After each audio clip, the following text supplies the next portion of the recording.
ప్రభువునందు ప్రియమైనటువంటి దేవుని బిడ్డలారా, వాక్యంలోనికి వెళ్దాము. మత్తయి సువార్త 2వ అధ్యాయము 1 నుండి 10 వచనముల వరకు కూడా ఈ రీతిగా వ్రాయబడి ఉంది. రాజైన హేరోదు దినములందు యూదయ దేశపు బెత్లెహేములో యేసు పుట్టిన పిమ్మట, ఇదిగో తూర్పు దేశపు జ్ఞానులు యెరూషలేమునకు వచ్చి, యూదుల రాజుగా పుట్టినవాడు ఎక్కడ ఉన్నాడు? తూర్పు దిక్కున మేము ఆయన నక్షత్రము చూచి ఆయనను పూజింప వచ్చితిమని చెప్పిరి. దేవునికి స్తోత్రం, హల్లెలూయా. ప్రభునందు ప్రియమైనటువంటి దేవుని బిడ్డలారా, ఈ లేఖన భాగములను గనుక మనం ఆలోచన చేసినట్లుగైతే ఈ సమయంలో మనము పరిశుద్ధ గ్రంథములో నుండి యేసుక్రీస్తు ప్రభు వారి యొక్క జన్మలో ఉన్నటువంటి ఒక అద్భుతమైనటువంటి నక్షత్రమును గురించి ఈ సమయంలో మనం జ్ఞాపకం చేసుకుందాం, నేర్చుకుందాం. దేవునికి స్తోత్రం. యేసుక్రీస్తు ప్రభు వారి యొక్క జన్మను గురించి అనేక వేల సంవత్సరముల క్రితము అనేక మంది ప్రవక్తల ద్వారా ప్రవచించినటువంటి ప్రవచనములు నెరవేర్పు జరిగినటువంటి సమయంలో 2023 సంవత్సరముల క్రితము యేసుక్రీస్తు ప్రభు వారి లోకానికి నరావతారిగా వచ్చాడు. అయితే ఆయన జన్మించినటువంటి దినాల్లో జరిగినటువంటి అనేకమైనటువంటి విషయాలను మనం జ్ఞాపకం చేసుకుంటూ ఉన్నాం. అయితే ఈ సమయంలో ఇక్కడ మత్తయి సువార్తలో గనక మనము చదివినట్లుగైతే 2వ అధ్యాయంలో తూర్పు దేశము నుండి కొంతమంది జ్ఞానులు యేసుక్రీస్తు ప్రభు వారి యొక్క జన్మను గురించి ఆయనను వెతుక్కుంటూ బయలుదేరి యూదుల రాజుగా పుట్టినటువంటి యేసుక్రీస్తు ప్రభు వారు ఎక్కడ పుట్టాడని వెతుక్కుంటూ వారు ప్రయాణమై వస్తూ ఉన్నట్లుగా పరిశుద్ధ గ్రంథంలో వ్రాయబడింది. అయితే వారు ఆ రీతిగా యేసయ్య యొక్క జన్మను గుర్తించడానికి గల కారణం ఏంటంటే, ప్రవక్తల యొక్క ప్రవచనాల మేరకు తూర్పు దిక్కున ఒక నక్షత్రం పుట్టినట్లుగా జ్ఞానులు గుర్తించగలిగారు. దేవునికి స్తోత్రం. ఆ యొక్క నక్షత్రం పుట్టటమును బట్టి, ఆ నక్షత్రమును వారు చూచి, ఇదిగో లేఖనాలను బట్టి, ప్రవచనాలను బట్టి, పరిశుద్ధ గ్రంథములో ప్రవచించినటువంటి అనేక మంది భక్తుల ప్రవచనాల యొక్క ఆధారం మేరకు ఇన్ని రోజులు లేనటువంటి ఒక నక్షత్రం ఆకాశములో వారు చూడటం జరిగింది. అయితే ఆ యొక్క నక్షత్రమును పట్టుకొని యేసుక్రీస్తు ప్రభు వారు ఎక్కడున్నారని వారు వెతుక్కుంటూ ప్రయాణమును కొనసాగించినట్లుగా మనం చూస్తూ ఉన్నాం. ప్రభువునందు ప్రియమైనటువంటి దేవుని బిడ్డలారా, ఈ సమయంలో మనం ఆలోచన చేసినట్లుగైతే ఈ యొక్క నక్షత్రమును గూర్చి దేవుడు పరిశుద్ధ గ్రంథంలో వ్రాయించాడు. అయితే ఈ నక్షత్రములోని ఆత్మీయమైనటువంటి పాఠములు దేవుడు మనతో ఏదైతే మాట్లాడాలనే ఆలోచన కలిగి ఉంటూ ఉన్నాడో కొద్ది నిమిషాలు మనందరము కూడా ఆలోచన చేసినట్లుగైతే, ప్రభువునందు ప్రియమైన దేవుని బిడ్డలారా, ఈ యొక్క నక్షత్రము గురించి ఏమని వ్రాయబడిందంటే, ఈ యొక్క జ్ఞానులు చెప్తూ ఉన్నారు, హేరోదు దగ్గరకు వచ్చి ఆయన నక్షత్రమును మేము చూచి వచ్చాము. దేవునికి స్తోత్రం. ఈ నక్షత్రం ఎవరిదని వ్రాయబడింది ఇక్కడ? ఆయన నక్షత్రము. ఎవరిదంటే ఈ నక్షత్రము? ఆయన అంటే యేసుక్రీస్తు ప్రభువారు. హల్లెలూయా. ఈ నక్షత్రం ఎవరిదని జ్ఞానులు వచ్చి హేరోదు మహారాజును అడుగుతూ ఉన్నారంటే, రాజా, మేము ఆయన నక్షత్రమును చూచి మా ప్రయాణాన్ని మేము కొనసాగించాము. యూదులకు రాజుగా పుట్టినటువంటి వాడు ఎక్కడ ఉన్నాడని హేరోదును వచ్చి ఆ జ్ఞానులు ప్రశ్నించటం అనేది జరుగుతూ ఉంది. ప్రభునందు ప్రియమైనటువంటి దేవుని బిడ్డలారా, యేసుక్రీస్తు ప్రభు వారి యొక్క జన్మలో ఒక విశేషమైనటువంటి ఈ యొక్క నక్షత్రాన్ని మనం చూస్తూ ఉన్నాము. ఇదివరకు ఎప్పుడూ కూడా ఆకాశంలో కనిపించినటువంటి నక్షత్రము, ఇదివరకు ఎప్పుడూ కూడా కనిపించినటువంటి నక్షత్రం. ఇది సామాన్యమైనటువంటి నక్షత్రము కాదు. ఇది ఎవరిదని జ్ఞానులు చెప్తూ ఉన్నారంటే, ఆయన నక్షత్రము. ఎవరిదంట? ఆయన అంటే యేసుక్రీస్తు ప్రభు వారి యొక్క నక్షత్రం. దేవునికి స్తోత్రం. యేసయ్య ఎప్పుడైతే బెత్లెహేము గ్రామంలో జన్మించారో వెంటనే ఆకాశములో నక్షత్రం పుట్టింది. దేవునికి స్తోత్రం. యేసయ్య యొక్క జన్మను ప్రచురము చేసినటువంటి నక్షత్రము. ప్రభువునందు ప్రియమైనటువంటి దేవుని బిడ్డలారా, అయితే ఒక జ్ఞానులు అడుగుతూ ఉన్నారు, ఆ యొక్క నక్షత్రం ఎవరిది అంటే, ఆయనకు సంబంధించినటువంటి నక్షత్రము, యేసయ్యకు సంబంధించినటువంటి నక్షత్రము. దేవుని గ్రంథం సెలవిస్తూ ఉంది, ఈ యొక్క నక్షత్రం అనగా ఆయన యందు విశ్వాసం ఉంచినటువంటి మనకు సాదృశ్యముగా ఈ యొక్క నక్షత్రము కనిపిస్తూ ఉంది. దేవునికి స్తోత్రం. ఇది ఎవరిదనేది ఈ యొక్క జ్ఞానులు అంటూ ఉన్నారంటే ఆయనది. నక్షత్రం ఎవరికి సంబంధించింది? దేవునికి సంబంధించింది. ఈ లోకానికి మనల్ని దేవుడు యాత్రికులుగా, పరదేశులుగా దేవుడు మనల్ని పంపించాడు. మనం ఎవరు వారమో తెలుసా? ఆయన వారము. దేవునికి స్తోత్రం, హల్లెలూయా. ఆ విషయాన్ని గ్రహించక మనుషులు పడుతున్నటువంటి తపన, ప్రయాస అంతా ఇంత కాదు. మనం ఎవరికి సంబంధించిన వారము? ఆయనకు సంబంధించిన వారం. ఈ యొక్క నక్షత్రాన్ని గురించి జ్ఞానులు అడుగుతున్నారు. ఆయన నక్షత్రాన్ని మేము చూసాం, నిజముగా మనం మన సొత్తు కాదని పౌలు చెప్తూ ఉన్నారు. మనము మన యొక్క సొత్తు కాదు, మన మీద మనకే గ్యారెంటీ లేదని దేవుని వాక్యం సెలవిస్తూ ఉంటే మన కొరకు ఎన్నో మనం సంపాదించుకోవటానికి, ఎన్నెన్నో మనము దాచిపెట్టుకోవడానికి మనం ఎంతో ప్రయాసపడుతూ ఉంటూ ఉన్నాం. అయితే ప్రభువునందు ప్రియమైనటువంటి దేవుని బిడ్డలారా, నువ్వు ఆయన వ్యక్తిగా ఉండగలుగుతూ ఉన్నావా? దేవుని యొక్క నక్షత్రముగా నువ్వు పిలువబడుతూ ఉన్నావా? ఈ యొక్క నక్షత్రానికి జ్ఞానులు ఒక పేరు పెట్టారు, ఆయన నక్షత్రము. అయితే దేవుని వాక్యం సెలవిస్తుంది, మనము కూడా దేవునికి సంబంధించిన వారమే, దేవుని ప్రజలము మనము, ఆయన మేపే గొర్రెలమని దేవుని వాక్యం సెలవిస్తూ ఉంది. కానీ ఆయన వారిగా మనం బ్రతకగలుగుతూ ఉన్నామా? ఆయన ప్రజలముగా మనం పిలువబడగలుగుతూ ఉన్నామా? ఈ సమయంలో మనం ఆలోచన చేసినట్లుగైతే ప్రభునందు ప్రియమైనటువంటి దేవుని బిడ్డలారా, అంత మాత్రమే కాదు, ఈ యొక్క నక్షత్రం ఎటువంటిదంటే ఒక విశేషమైనటువంటి నక్షత్రము, ఒక ప్రత్యేకమైనటువంటి నక్షత్రము. సృష్టిలో దేవుడు భూమి ఆకాశాలను కలుగు చేసేటప్పుడు, భూమి మీద జంతువులను, ఆకాశంలో పక్షులను, సమస్తాన్ని సృష్టించినప్పుడు చేసినటువంటి నక్షత్రం ఇది కాదు. ఇది ఒక ప్రత్యేకమైనటువంటి పని కొరకు సృజింపబడినటువంటి నక్షత్రం. హల్లెలూయా. ప్రభువునందు ప్రియమైనటువంటి దేవుని బిడ్డలారా, ఎన్నో సంవత్సరాల పూర్వము నుండి ప్రవక్తలు ప్రవచించినటువంటి ప్రవచనాల మేరకు సృజింపబడినటువంటి నక్షత్రము. హల్లెలూయా. దేవుని బిడ్డలారా, చాలాసార్లు కొన్ని వస్తువులను మనం చూసేటప్పుడు అది ఒక ప్రత్యేకమైనటువంటి పని కొరకు దాన్ని తయారు చేస్తారు, ఒక ప్రత్యేకమైనటువంటి పని కొరకు అది డిజైన్ చేయబడుతూ ఉంది. యేసయ్య కూడా మనల్ని ఒక ప్రత్యేకముగా ఆయన నిర్మించాడు. సృష్టిలో సమస్తాన్ని కూడా ఆయన నోటి మాటతో కలుగు చేశాడు. భూమి కలుగునుగాక అంటే భూమి కలిగింది, ఆకాశము కలుగునుగాక అంటే ఆకాశము కలిగింది, సమస్త జంతువులు కలుగునుగాక అంటే సమస్తము కూడా కలిగాయి. కానీ మనుష్యులను దేవుడు చేసేటప్పుడు ఒక ప్రత్యేకమైన రీతిగా ఆయన చేస్తాడు. దేవునికి స్తోత్రం. తన స్వహస్తాలతో దేవుడు మనుష్యుని నిర్మించాడు. తన నాసికా రంధ్రములలో తన జీవవాయువును మనుష్యునికి దేవుడిచ్చాడు. ఒక ప్రత్యేకమైన వ్యక్తిగా దేవుడు నిన్ను నన్ను సృష్టించాడు సృష్టిలో. ఈ యొక్క నక్షత్రము కూడా సామాన్యమైనటువంటి నక్షత్రము కాదు, ఒక విశేషమైనటువంటి నక్షత్రము, ఒక ప్రత్యేకమైనటువంటి పని కొరకు సృష్టింపబడినటువంటి నక్షత్రము. దేవునికి స్తోత్రం. అయితే ప్రభువునందు ప్రియమైనటువంటి దేవుని బిడ్డలారా, నిన్ను నన్ను కూడా దేవుడు ఒక ప్రత్యేకముగా తయారు చేశాడు. ఆయన పరిశుద్ధ గ్రంథంలో భక్తులు సెలవిస్తూ ఉన్నారు, దేవా నువ్వు నన్ను కలుగజేసిన విధానము చూడగా నాకు భయమును ఆశ్చర్యం కలుగుతూ ఉంది. ప్రపంచంలో 7 వింతలు ఉన్నాయని మనుష్యులు వాటి వైపు చూస్తూ ఇవి ప్రపంచంలో అద్భుతాలుగా చెప్పుకుంటూ ఉన్నారు. ప్రపంచంలో అద్భుతం ఏది అంటే మనుషుని యొక్క జన్మ. దేవునికి స్తోత్రం. దేవుడు మనిషిని ఒక ప్రత్యేకముగా తయారు చేశాడు. ఆయన స్వహస్తాలతో దేవుడు మనిషిని ప్రత్యేకముగా నిర్మించాడు. మనం ప్రత్యేకింపబడినటువంటి జీవితాలను జీవించాలని, ప్రత్యేకమైనటువంటి జనాంగముగా మనం ఉండాలని ఆయన మనల్ని ప్రత్యేకించి తయారు చేశాడు. దేవునికి స్తోత్రం. ఈ సృష్టిలో దేనికి లేనటువంటి విలువను దేవుడు నీకు నాకు ఇచ్చేటప్పుడు ఆ ప్రత్యేకతను నువ్వు కాపాడుకోగలుగుతూ ఉన్నావా?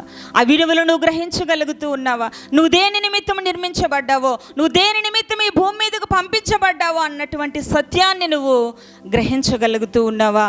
ఇదిగో ఈ యొక్క నక్షత్రము ఒక ప్రత్యేకమైనటువంటి పని కొరకు ప్రత్యేకముగా అది పంపించబడింది. దేవునికి స్తోత్రం.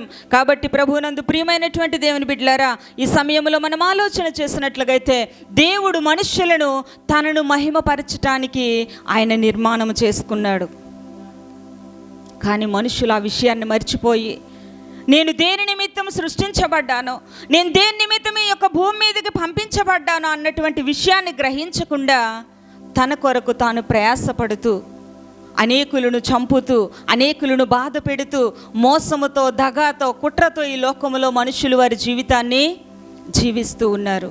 ప్రభునందు ప్రియమైనటువంటి దేవుని బిడ్డలారా, ఈ యొక్క నక్షత్రము వలె మనము కూడా ఒక ప్రత్యేకమైన వారముగా దేవుని హస్తాలతో మనము నిర్మించబడిన వారమై ఉన్నాము. అయితే ఆ యొక్క ప్రత్యేకతను గ్రహించి దేవుని కొరకు ప్రత్యేకమైన వ్యక్తిగా నువ్వు జీవించగలగాలి. దేవునికి స్తోత్రం, హల్లెలూయా. అంత మాత్రమే కాదు కానీ దేవుని బిడ్డలారా, మనం ఆలోచన చేసినట్లుగైతే ఈ యొక్క నక్షత్రము ఆయన నక్షత్రము. రెండవదిగా ఈ నక్షత్రం ఒక ప్రత్యేకమైనటువంటి నక్షత్రము. నువ్వు ప్రత్యేకమైన జీవితాన్ని జీవించగలుగుతూ ఉన్నావా? నువ్వు ప్రత్యేకమైనటువంటి జీవన విధానాన్ని కలిగి నువ్వు నడుచుకోగలుగుతూ ఉన్నావా? ఈ సమయంలో మనం జ్ఞాపకం చేసుకోవాలి. అంత మాత్రమే కాదు, ఈ నక్షత్రం ఎటువంటిదంట అంటే చీకటిలో వెలుగులో కూడా ప్రకాశించే నక్షత్రం. ఈ నక్షత్రం ఏం చేస్తూ ఉంది? ప్రకాశిస్తూ ఉంది. చీకటిలో ప్రకాశిస్తుంది, వెలుగులో కూడా ప్రకాశిస్తూ ఉంది. తన వెలుగును అనేకులకు అది విరజిల్లుతూ ఉంది. దేవునికి స్తోత్రం.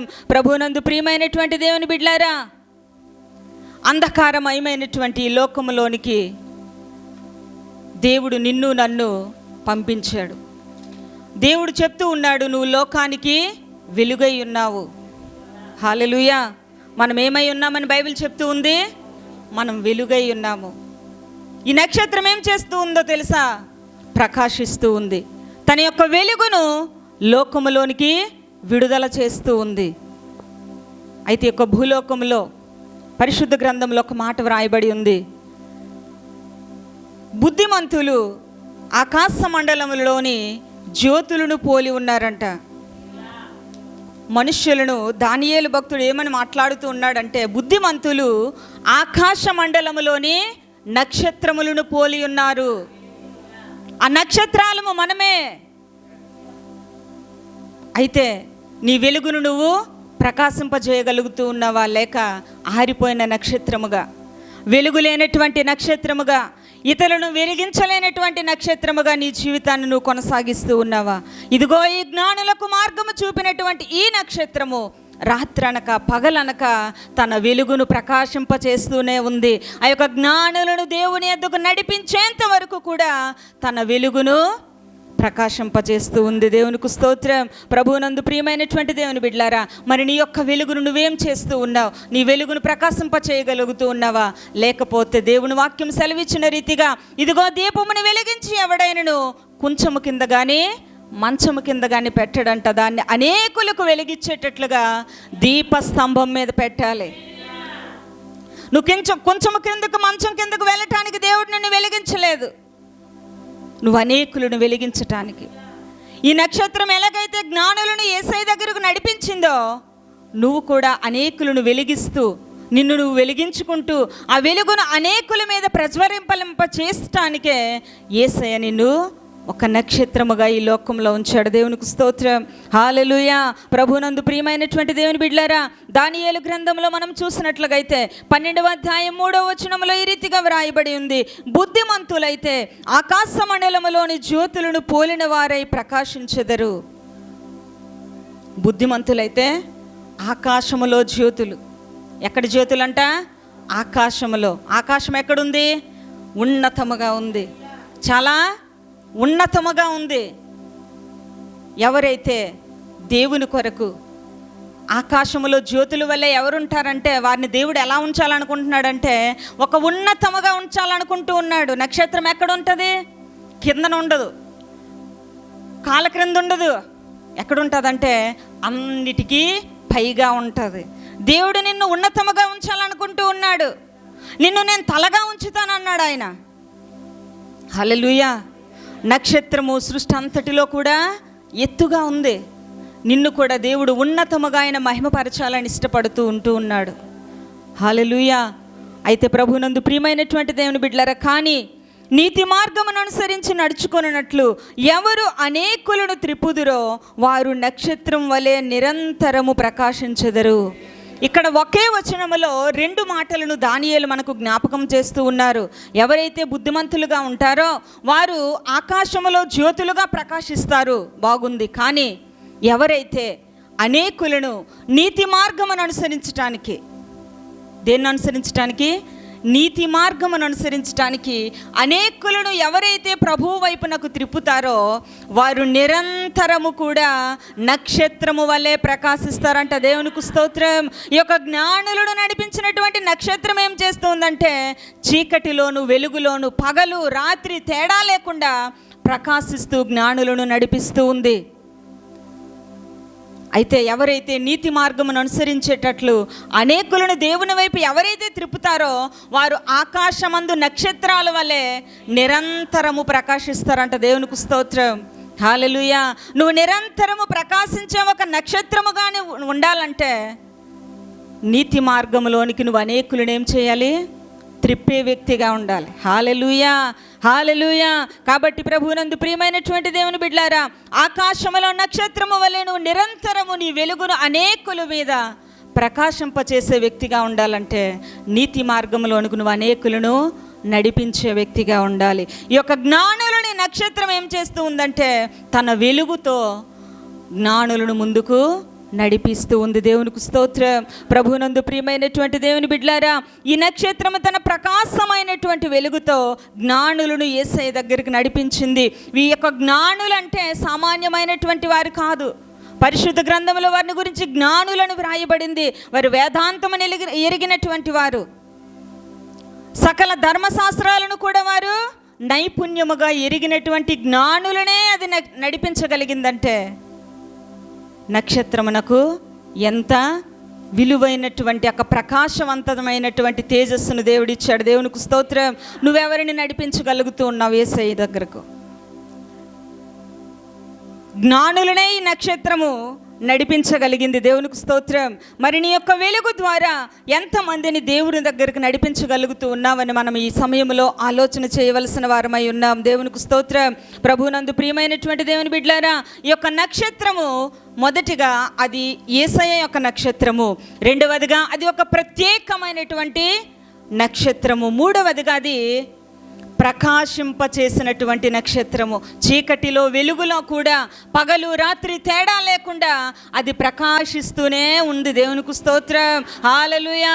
నువ్వే రీతిగా ప్రకాశింపగలుగుతూ ఉన్నావు? హల్లెలూయా. ప్రభువునందు ప్రియమైనటువంటి దేవుని బిడ్డలారా, అంత మాత్రమే కాదు, ఈ యొక్క నక్షత్రం ఏం చేస్తుందంటే క్రీస్తు విరోధులను కలవరపరిచే నక్షత్రం. హల్లెలూయా.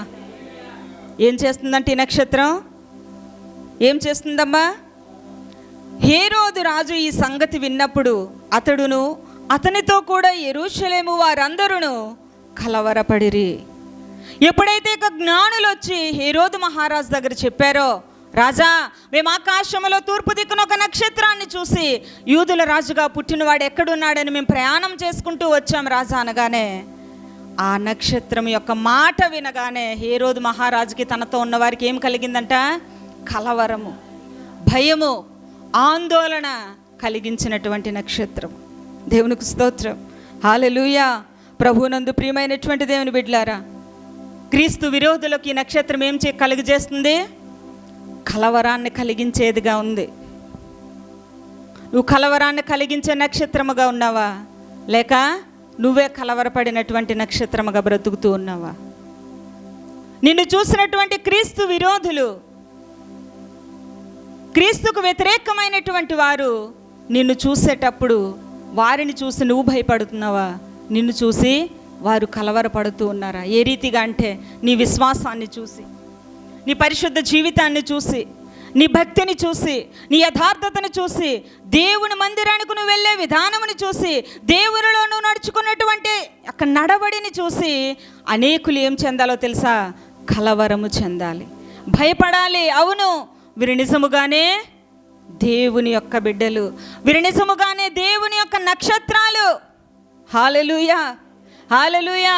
హేరోదు మహారాజు, ఒక రాజ్యానికి రాజుగా ఉన్నటువంటి ఈయన నక్షత్రము యొక్క వార్త వినగానే కలవరానికి గురయ్యాడు, భయపడుతూ ఉన్నాడు. ప్రభునందు ప్రియమైనటువంటి దేవుని బిడ్డలారా, నిన్ను బట్టి, నీ యొక్క భక్తి జీవితాన్ని బట్టి అన్యజనాంగము, క్రీస్తు విరోధులు, నిరుగు పొరుగు వారు భయపడాలి. నీ యథార్థతను చూసి వారు భయపడాలి. హల్లెలూయా, హల్లెలూయా. నేటి దినాల్లో గనుక మనం చూసినట్లయితే ప్రజలు మనల్ని చూసి భయపడటం కాదు, కానీ మనము ప్రజలకు చూసి భయపడినటువంటి పరిస్థితులు.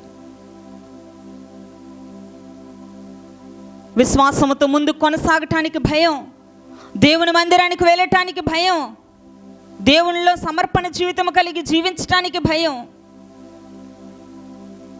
అయితే దేవుని బిడ్డలారా, చాలామంది దేవుని దగ్గరికి రావటానికి భయపడతారు. ఎందుకో తెలుసా? కులము నుండి తీసేస్తారని, బంధువులు వెలివేస్తారని, స్నేహితులు వదిలేస్తారని భయపడినటువంటి వారు ఉన్నారు.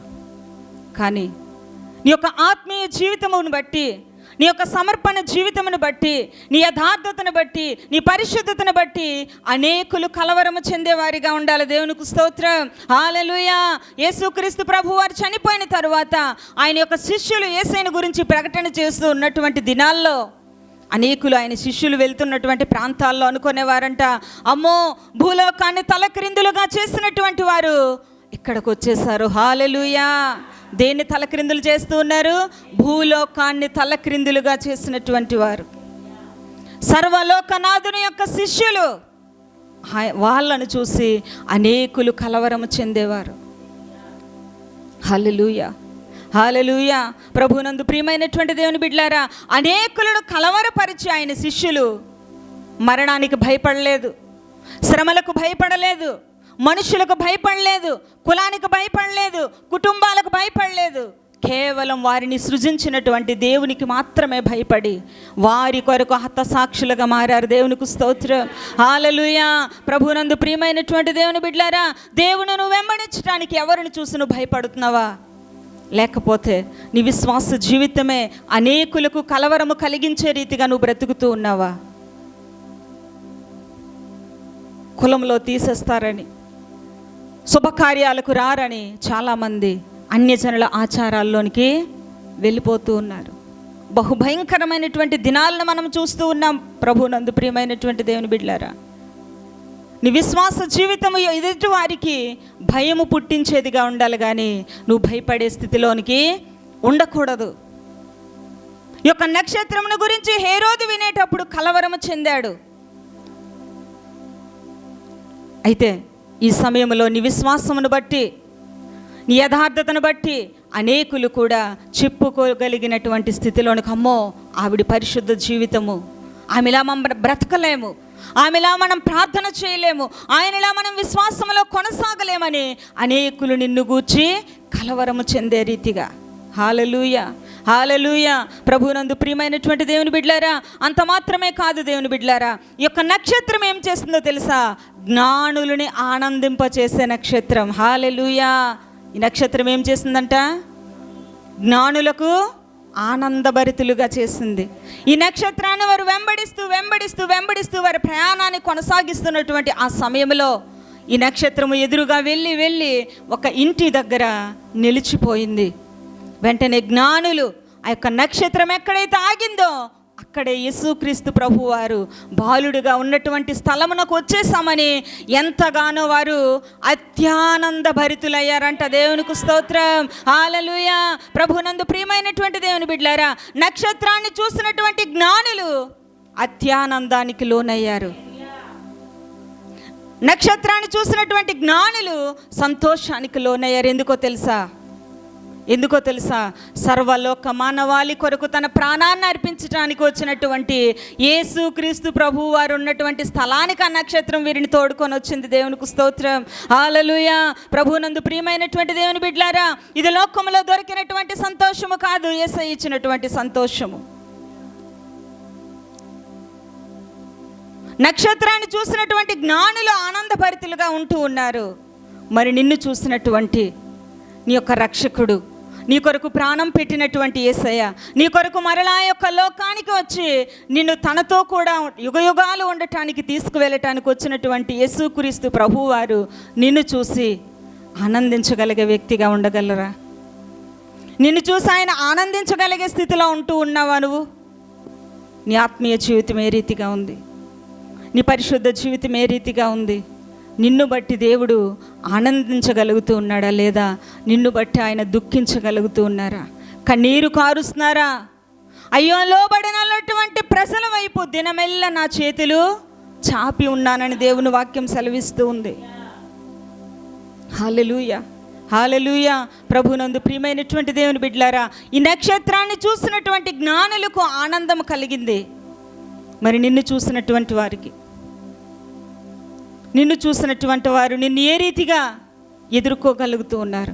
నిన్ను బట్టి నీ భర్త సంతోషించగలుగుతూ ఉన్నాడా? నిన్ను బట్టి నీ భార్య సంతోషించగలుగుతూ ఉందా? నిన్ను బట్టి నీ బిడ్డలు సంతోషించగలుగుతూ ఉన్నారా? నీ బిడ్డలను బట్టి తల్లిదండ్రులైన మీరు ఆనందింపగలుగుతూ ఉన్నారా? నిన్ను బట్టి నీ ఇరుగు పొరుగు వారు సంతోషించగలుగుతూ ఉన్నారా? ప్రభునందు ప్రియమైనటువంటి దేవుని బిడ్డలారా, నిన్ను చూసిన ప్రతి ఒక్కరు కూడా ఆనందింపగలిగే స్థితిలోని ఉండాలి. దేవునికి స్తోత్రం. ఈ నక్షత్రాన్ని చూసినటువంటి జ్ఞానులు అత్యానంద భరితులయ్యారు. హల్లెలూయా, హల్లెలూయా. ప్రభునందు ప్రియమైనటువంటి దేవుని బిడ్డలారా, మనం ఆలోచన చేసినట్లుగైతే యేసుక్రీస్తు ప్రభువు వారు మరియ గర్భంలో ఉండేటప్పుడు, మరియ ఎలీజబెతును దర్శించడానికి వెళ్ళేటప్పుడు మరియ యొక్క వందన వచనము ఎలీజబెత్ యొక్క చెవిలో పడగానే ఎలీజబెత్ గర్భంలో ఉన్నటువంటి యోహాను ఏం చేశాడంట? ఆనందంతో గంతులు వేశాడు. దేవునికి స్తోత్రం, హల్లెలూయా. ప్రభునందు ప్రియమైనటువంటి దేవుని బిడ్డలారా, నక్షత్రాన్ని చూసినటువంటి జ్ఞానులు అత్యానంద భరితులయ్యారు. గర్భంలో ఉన్నటువంటి యేసయ్యను చూసి ఎలీజబెత్ గర్భంలో ఉన్నటువంటి యోహాను ఆనందానికి గురవుతూ ఉన్నాడు, ఆనందంతో గంతులు వేస్తూ ఉన్నాడు. మరి నిన్ను బట్టి నీ కుటుంబము, నిన్ను కలుగు చేసినటువంటి దేవుడు నీ కొరకు తన ప్రాణాన్ని ఇచ్చి, నీ కొరకు తన యవ్వన కాలపు రక్తాన్ని చిందించి, నీ కొరకు అవమానపరచబడి, నీ కొరకు ముండ్ల కిరీటమును భరించి, నిందించబడి, నీ కొరకు తన ప్రాణాన్ని సజీవ యాగముగా పెట్టినటువంటి దేవుడు నిన్ను బట్టి, నువ్వు పొందినటువంటి రక్షణను బట్టి దేవుడు ఆనందించగలుగుతూ ఉన్నాడా? లేక ఆయనకు నువ్వు కన్నీరు తెప్పించే స్థితిలో ఉన్నావా? ఆయనను నువ్వు ఆయాసపరిచే వ్యక్తిగా ఉంటూ ఉన్నావా? నిన్ను నువ్వు పరీక్షించుకోవలసినటువంటి సమయము. దేవుని బిడ్డలారా, మనం ఆలోచన చేసినట్లుగైతే ఈ నక్షత్రాన్ని చూసినటువంటి జ్ఞానులు అత్యానంద భరితులుగా ఉంటూ ఉన్నారు. ఈ నక్షత్రం ఒక సామాన్యమైనటువంటిది కాదు, అది సాక్షాత్తు యేసయ్య నక్షత్రము. హల్లెలూయా, హల్లెలూయా. ప్రభునందు ప్రియమైనటువంటి దేవుని బిడ్డలారా, అంత మాత్రమే కాదు, ఈ యొక్క నక్షత్రము జ్ఞానులను ఆరాధించటానికి వీరిని నడిపించింది. హల్లెలూయా. ఏం చేయడానికి నడిపించిందట? ఆరాధనకు వీరిని నడిపించింది. ఎప్పుడైతే జ్ఞానులు ఆ యొక్క నక్షత్రం ఒక ఇంటి మీద ఆగిపోవటం చూసారో వెంటనే వారు వారి యొక్క ఒంటెల మీద నుండి దిగి ఆ యొక్క ఇంటిలోనికి వెళ్ళి ఆయన నువ్వేం చేయాలో తెలుసా? ఆయనను ఆరాధించే వ్యక్తిగా ఉండాలి. ఈ నక్షత్రము జ్ఞానులను ఆరాధించడానికి నడిపించింది. నిన్ను దేవుడు ఒక నక్షత్రముగా ఈ భూమి మీదకి పంపించాడు. మరి నువ్వు ఎంతమందిని దేవుణ్ణి ఆరాధించటానికి, ఎంతమందిని దేవుని యొద్దకు నువ్వు నడిపించగలుగుతూ ఉన్నావు? దేవుణ్ణి దర్శించటానికి ఎంతమందిని ఆయన యొద్దకు నువ్వు నడిపించగలిగే నక్షత్రముగా ఉంటూ ఉన్నావు? ఈ జ్ఞానులు వచ్చి యేసయ్యకు చూసి సాగిలపడి, హల్లెలూయా, ఏం చేశారంట? సాగిలపడి. హేరోదు మహారాజు దగ్గరికి వెళ్ళేటప్పుడు జ్ఞానులు సాగిలపడలేదు. బాలుడిగా, పసిబాలుడిగా తల్లి ఒడిలో ఉన్నటువంటి యేసయ్యను చూసి జ్ఞానులు సాగిలపడి ఆయనను పూజించారు. దేవునికి స్తోత్రం. ఆయన ఆరాధనకు యోగ్యుడు. అన్ని నామముల కంటే ఆయన నామము ఘనమైనది, ఆరాధింపబడడానికి యోగ్యమైనటువంటి నామము. దేవునికి స్తోత్రం, హల్లెలూయా. అట్టి ఘనమైనటువంటి నామములో ఆరాధించటానికి ఆరాధించటానికి ఎంతమందిని ఆయన యొక్క మందిరంలోనికి నువ్వు నడిపించగలుగుతూ ఉన్నావు? ఎంతమందిని ఆరాధకులుగా నువ్వు దేవుని యొద్దకు నడిపించగలుగుతూ ఉన్నావు? దేవునికి స్తోత్రం. ప్రభువునందు ప్రియమైనటువంటి దేవుని బిడ్డలారా, అంత మాత్రమే కాదు కానీ వారు కేవలం ఆరాధించటమే కాదు, వారి యొక్క విధేయత, సాగిలపడటం అంటే వారి యొక్క విధేయత. దేవుని మందిరానికి వచ్చేటప్పుడు మన యొక్క ప్రవర్తన జాగ్రత్తగా ఉండాలి. దేవుని మందిరంలో ఆయనకు మనం లోబడే వారిగా మనం ఉండాలి. ఆకాశము నా సింహాసనము, భూమి నా పాదపీఠం అన్నాడు ఆయన. దేవునికి స్తోత్రం. ఆయన తండ్రి ఆయన పిలవటానికి కూడా యోగ్యత లేని మనకు ఆయన ఉన్నతమైనటువంటి రక్షణనిచ్చి డాడీ అని పిలవటానికి మనకు యోగ్యతనిచ్చాడు ఆయన. దేవునికి స్తోత్రం. అంత గొప్ప దేవుని దగ్గరకు వచ్చినటువంటి మనము ఎంత విధేయతతో, ఎంత లోబడే జీవితమును కలిగి మనం జీవించవలసిన వారమై ఉన్నాము. చాలామంది మందిరానికి వస్తారు కానీ ఆరాధించడానికి ఇష్టపడరు, మోకాలు వేయటానికి ఇష్టపడరు. జ్ఞానుల దగ్గర గనుక మనం నేర్చుకున్నట్లుగైతే వారు సాగిలపడి యేసయ్యను ఆరాధించారు. ఎంతమంది అనుభవాన్ని కలిగి ఉన్నారు, ఎంతమంది సాగిలపడి దేవుణ్ణి ఆరాధించేవారు ఉన్నారు, ఎంతమంది సాగిలపడి ప్రార్థన చేసే అనుభవాలను కలిగి ఉన్నారు. మోకాలు వేయడమే మనకి ఇబ్బందిగా ఉంది, ఇంకా సాగిలపడాలంటే చాలా కష్టమైనటువంటి పరిస్థితులు గుండా దేవుణ్ణి మనం ఆరాధిస్తూ ఉన్నాం. ప్రభునందు ప్రియమైనటువంటి దేవుని బిడ్డలారా, జ్ఞానులు సాగిలపడి యేసయ్యను ఆరాధించటానికి ఎవరు నడిపించారో తెలుసా? ఒక నక్షత్రము జ్ఞానులను యేసయ్య దగ్గరికి నడిపించింది. హల్లెలూయా. ప్రభునందు ప్రియమైనటువంటి దేవుని బిడ్డలారా, అంత మాత్రమే కాదు, వచ్చినటువంటి ఆ జ్ఞానులు యేసయ్యను ఆరాధించి తమ పెట్టెలు విప్పి విలువైనటువంటి కానుకలను సమర్పించారు. హల్లెలూయా, హల్లెలూయా. ప్రభునందు ప్రియమైనటువంటి దేవుని బిడ్డలారా, యేసయ్యకు వారు విలువైనటువంటి కానుకలను అర్పించారు. చాలామంది వారు ఆరాధన చేయరు, పక్కనున్న వారిని ఆరాధన చేయనివ్వరు. వారు పాడరు, పక్కనున్న వాళ్ళని పాడనివ్వరు. వారు ప్రార్థన చేయరు, పక్కనున్న వాళ్ళని ప్రార్థన చేయనివ్వరు. చాలా యొక్క మీటింగ్స్లో కనుక చూస్తున్నట్లుగా అయితే పేరుకే మీటింగ్కి వెళ్తూ ఉన్నారు, పేరుకే మందిరానికి వెళ్తున్నారు, కానీ మధ్యలో వారు ఎక్కడుంటారో తెలీదు. పనికిరాని మాట్లాడుకుంటూ, పనికిరానటువంటి ఊసులు ఆడుకుంటూ వేరు వేరు స్థలాల్లోనికి వెళ్ళటం మనం చూస్తూ ఉన్నాం.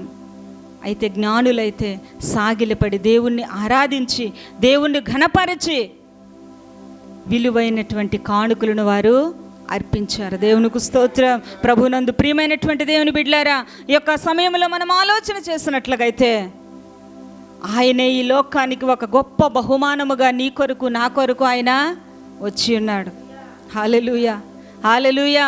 అయితే ప్రభునందు ప్రియమైనటువంటి దేవుని బిడ్డలారా, ఈ యొక్క నక్షత్రము వలె మనము కూడా ఉండాలని, ఒక ప్రత్యేకమైనటువంటి నక్షత్రముగా ఈ లోకములో మనం బ్రతకాలని, నక్షత్రం ఏ రీతిగా అయితే తన వెలుగును ప్రకాశింపచేస్తూ జ్ఞానులను ప్రభు దగ్గరకు నడిపించిందో, మనము కూడా మన యొక్క జీవితాలను వెలుగువంతముగా చేసుకుంటూ ప్రకాశింపచేసేదిగా ఉంటూ అనేకులను క్రీస్తు వైపుకు నడిపిస్తూ దేవుణ్ణి ఆరాధించే వారిగా, దేవునిలో ఆనందించే వారిగా మనం ఉండాలని, ఆయన మనల్ని బట్టి దేవుడు ఆనందించే వారిగా మన యొక్క జీవితాలను ముందుకు నడిపించుకుందాం.